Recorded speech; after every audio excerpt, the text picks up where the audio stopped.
The word of the year for 2021 is NFT.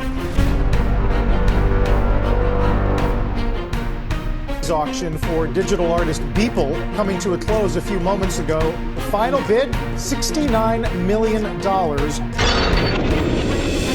NFTs are not a scam. NFTs are not a fad. NFTs are a technological breakthrough.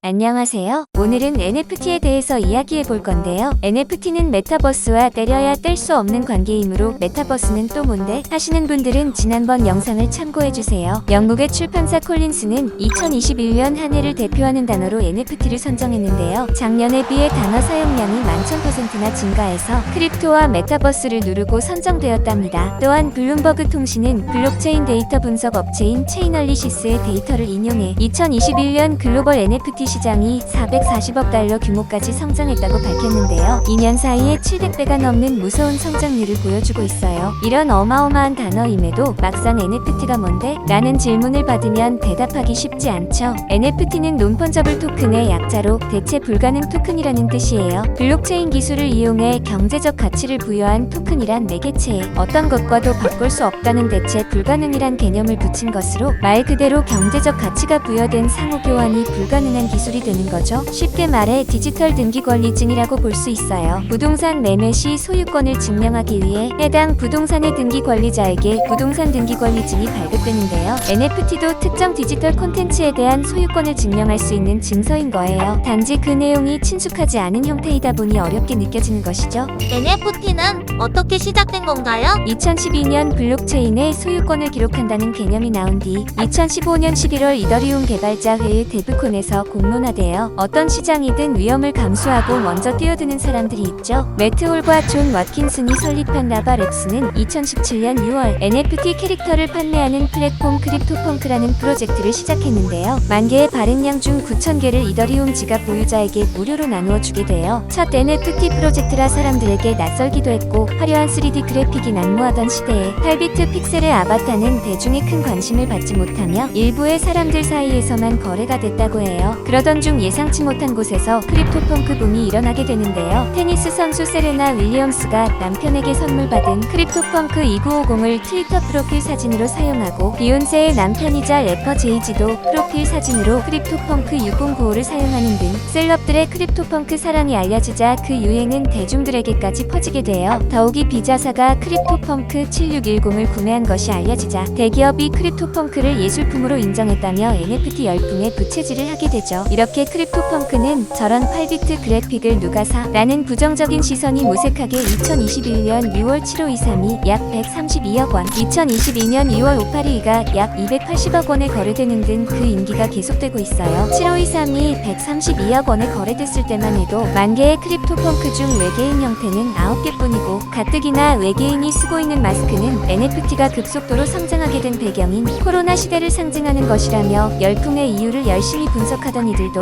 그 이후 더 높은 가격에 거래가 되자 할 말을 잃은 듯해요. 그래도 하나 확실하게 여겼던 건 8비트 픽셀 이미지든 볼품없는 모습이든 간에 크립토펑크가 가진 NFT 선구자 타이틀이 이런 열풍을 가능케 했다고 믿었던 거죠. 하지만 BAYC가 이 고정관념을 깨버리게 되어 2021년 11월 크립토펑크보다 높은 거래가를 형성한 뒤로 현재까지도 NFT 1위 자리를 굳건히 지키고 있는 건데요. 최초의 NFT였기에 비쌀만 했다는 관점을 무참히 깨버리는 충격적인 사건인 거죠. 사실 암호화폐로 비교하자면 크립토펑크는 최초라는 상징성을 가진 비트코인으로 볼 수 있고 BAYC는 후발주자임에도 다양한 이점을 가진 이더리움으로 볼 수 있어요. 아무리 이더리움이 비트코인보다 수많은 장점이 있다고는 해도 최초란 타이틀을 넘기란 쉽지 않은 일인데 그런 일이 벌어지게 된 거죠. 그런데 어떻게 가능했던 거죠? BAYC에는 크립토펑크에겐 없는 세계관이 존재해요. 암호화폐 급상승으로 너무 부자가 되어 세상의 모든 것이 지루해진 원숭이들이 자신들만의 비밀 사교 클럽을 만들었다는 세계관인데요.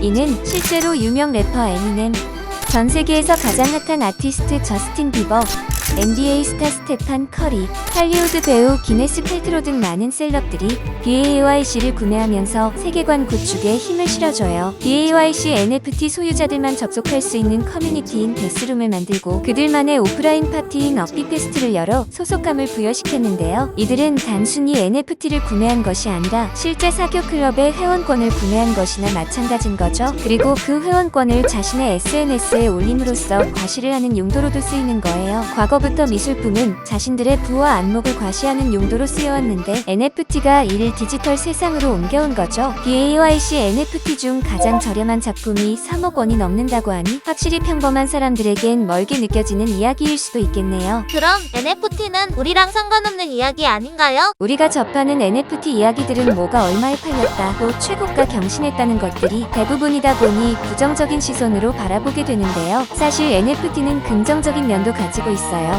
The internet dissolved our geographic boundaries. NFTs dissolve economic boundaries.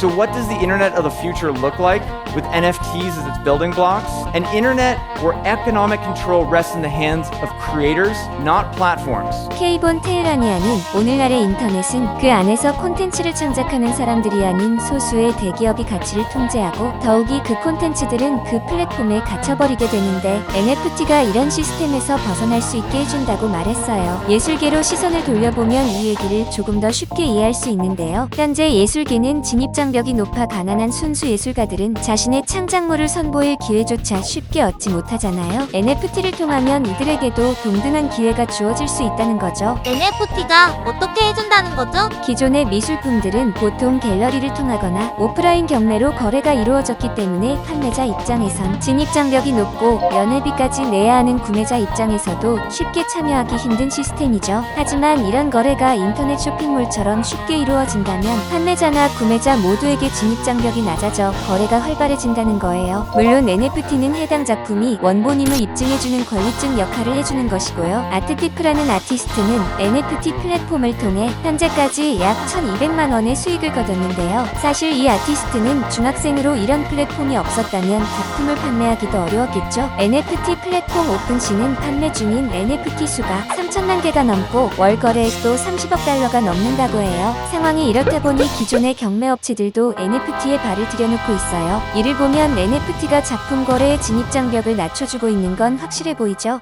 문제점은 없나요? 안타깝게도 급격하게 성장한 분야인 만큼 해결해야 할 숙제들이 많아요. 첫째는 법에 관한 문제예요. NFT는 비트코인과 같은 가상자산 중 하나인데 각 나라마다 이에 대한 법이 다르다는 문제가 있어요. 콘텐츠의 원제작자가 아닌 제3자가 임의로 NFT를 만들어 판매하는 사례가 많다고 하는데요. 원제작자가 문제를 제기했을 때 동의 없이 판매한 이를 어떻게 처벌할지도 문제지만 해당 콘텐츠를 구매한 이와의 문제도 해결해야죠. 우리나라의 경우에는 비트코인을 재산적 가치가 있는 무형의 재산으로 판단한 판례가 있긴 하지만 구체적으로 어떤 재산에 해당하는지는 모호함이 따르는 등 명확한 규정이 없어요. 더욱이 NFT 거래의 경우 서로 다른 나라의 이용자들의 거래가 빈번한데 문제가 발생했을 시 어느 나라 법으로 해결해야 하냐는 문제가 있죠. 둘째는 거품 논란이에요. 아무리 NFT의 순기능을 설명해봤자 기억에 남는 건 비싸게 팔린 작품들이겠죠. 이는 단순히 NFT가 붙었다는 이유만으로도 가격이 치솟는 거품 때문이에요. 과연 이들 중 NFT 이름표를 떼고도 동일한 가치를 인정받을 수 있는 것들이 얼마나 될까요? NFT 관련주란 소리만 나와도 주가가 치솟을 정도니 너도 나도 뛰어들기 바쁜 실정이에요. 셋째는 소유권 문제예요. NFT는 의변조가 불가능한 블록체인 기술인데 왜 문제냐고 되물을 수도 있어요. NFT는 해당 콘텐츠 자체가 아니라 해당 콘텐츠의 영수증 개념이랍니다. 예를 들어 A가 모나리자 NFT를 구매했다고 하면 A가 받는 건 모나리자가 아니라 NFT라는 영수증인 거예요. 그 영수증엔 구매한 원본 모나리자가 저장된 주소가 적혀있고 누가 구매했는지가 기록되죠. 물론 블록체인 기술이 있기에 이를 위변조할 수는 없어요. 하지만 최악의 경우 원본 모나리자가 저장된 컴퓨터가 포맷되거나 서버가 해킹당해서 원본이 사라지는 일이 발생한다면 어떻게 될까요? 인터넷에 수많은 복제된 모나리자가 돌아다니지만 그건 원본이 아니죠. 거죠. NFT는 저작권을 거래하는 게 아니라 소유권을 거래하는 개념인데 원본이 아닌 영수증만 받는 개념은 제도적 보완이 필요해 보여요. 넷째는 탈세 문제예요. 현재 NFT 거래는 미술품 경매와 다르게 세금 부과 대상이 아니에요. 단지 플랫폼이 매긴 수수료와 원저작권자에게 돌아가는 저작권료뿐이죠. 이유는 법률상 NFT가 지닌 가치를 자산으로 본다는 명확한 규정이 없기에 과세 대상이 될 수 없다는 거죠. 그렇기에 탈세, 뇌물, 자금 세탁 등 금융 범죄에 활용되기 쉽다는 문제점을 가지고 있어요. PC 게임 플랫폼 스팀으로 유명한 밸브 코퍼레이션은 암호화폐 또는 NFT를 발행하는 블록체인 게임들을 플랫폼에서 퇴출한 바 있는데요. CEO인 게이브 뉴얼은 NFT의 기초 기술과 디지털 소유권 등의 개념은 꽤 합리적이지만 이를 사용하는 사람들이 범죄 및 불투명한 행위와 연관되는 경향이 있다며 스팀도 한때 암호화폐를 거래 수단으로 사용했지만 변동성에 문제가 있었고 변동이 심한 재화는 교환의 매개체로 쓰기에 적합하지 않다라며 블록체인 게임을 퇴출한 이유를 밝혔어요. 또한 전체 거래의 절반이 사기라서 통제 불능이었다며 현재 NFT 영역에서 활동하는 사람들은 고객에게 바가지를 씌우거나 돈 세탁을 하려는 사람들이라고 비판했어요. NFT는 아직 걸음마 단계이기에 보완해야 될 점들이 많지만 인터넷 시대에 필요한 기술인 것만은 분명해요. 하지만 투기가 과열되고 거대해진 거품이 터져버린다면 긍정적인 면은 짓밟힌 채 실패한 기술로 남을 수도 있어요. 신세계가 될지 아니면 신기루처럼 사라질지 혁신과 투기 사이 아슬아슬한 경계선에 있는 NFT는 과연 어떻게 될까요? NFT의 무궁한 발전을 기원하며 영상을 마칠게요.